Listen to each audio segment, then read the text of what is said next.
அந்த மீட்டிங்ல கொஞ்ச நேரம் கழிச்சு ஹோம் செக்ரட்டரி அம்பரோஸ் அவங்க ஜாயின் பண்ணாங்க. அப்ப கூட கச்சத்தீவுக்கு நடுவில், குறிப்பாக அந்த ஃபிஷிங் லைனை கச்சத்தீவுக்கு சென்ட்ரல்ல கொண்டு வர முடியுமா அப்படின்னு பேச்சுவார்த்தையில் நடந்துச்சு.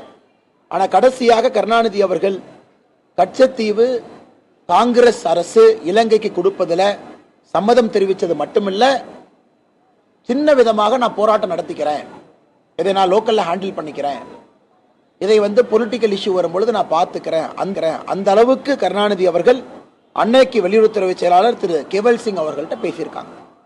ஆனால் இன்னைக்கு பாரதிய ஜனதா கட்சி நாங்கள் கேட்கக்கூடிய கேள்விகள் ஒன்று, முதல் கேள்வி, அதாவது காங்கிரசும் திராவிட முன்னேற்ற கழகமும் 1974 கச்சத்தீவை திட்டமிட்டு சதி செய்துதான் இலங்கைக்கு கொடுத்திருக்கின்றார்கள். இதுல திராவிட முன்னேற்ற கழகத்தினுடைய முழு பங்களிப்பு இருக்கு.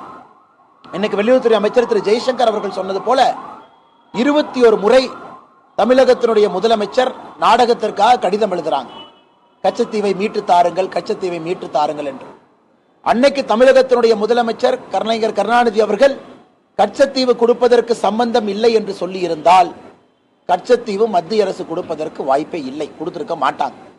ஆனா அவருக்கு பொலிட்டிக்கல் கம்பல்ஷன், பொலிட்டிக்கல் காரணம், அதற்காக சம்மதம் கொடுத்து விட்டு 21 முறை வெளியுறவுத்துறை அமைச்சர் திரு ஜெய்சங்கர் அவர்களுக்கு கடிதம் எழுதியிருக்கின்றார்கள்.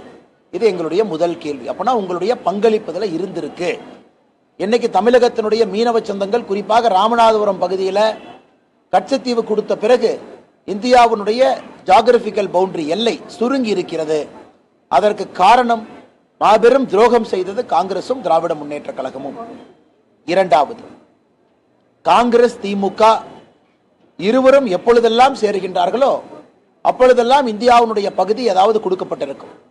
குறிப்பாக காங்கிரஸ் தனியாக இருந்தபொழுது அக்ஷய் சின், அருணாச்சல் பிரதேசில் ஒரு பகுதி, இதையெல்லாம் காங்கிரஸ் அவர்கள் கொடுத்திருக்கின்றார். திமுக சேர்ந்த பொழுது கச்சத்தீவை கொடுத்திருக்கிறாங்க. இந்திய இறையாண்மையின் மீது திராவிட முன்னேற்ற கழகத்திற்கு நம்பிக்கை இருக்கிறதா?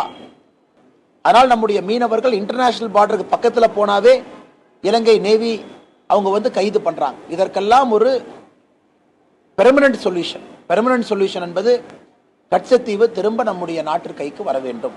அது மட்டும் இல்லாம ஆர்டிகல் 6 அதன்படி தமிழக மீனவர்கள் கச்சத்தீவில் போய் வலைய போடலாம், உலர்த்தலாம், அங்கே கச்சத்தீவில் இருக்கலாம், ஆனால் தங்கக்கூடாது என்கின்ற ஆர்டிகல் 6 கூட இந்த அக்ரிமெண்ட்டுக்கு பிறகு ஒரு வருடம் கழித்து அதையும் கூட காங்கிரஸ் ஆட்சி ஃபாரின் செக்ரட்டரி லெவல் கொழும்புல இந்தியாவில் 2 ஃபாரின் செக்ரட்டரி இணைந்து ஆர்டிகல் 6 வாபஸ் வாங்கிட்டாங்க. அதன் பிறகு முழுமையாக கச்சத்தீவு என்பது இலங்கைக்கு சென்று விட்டது.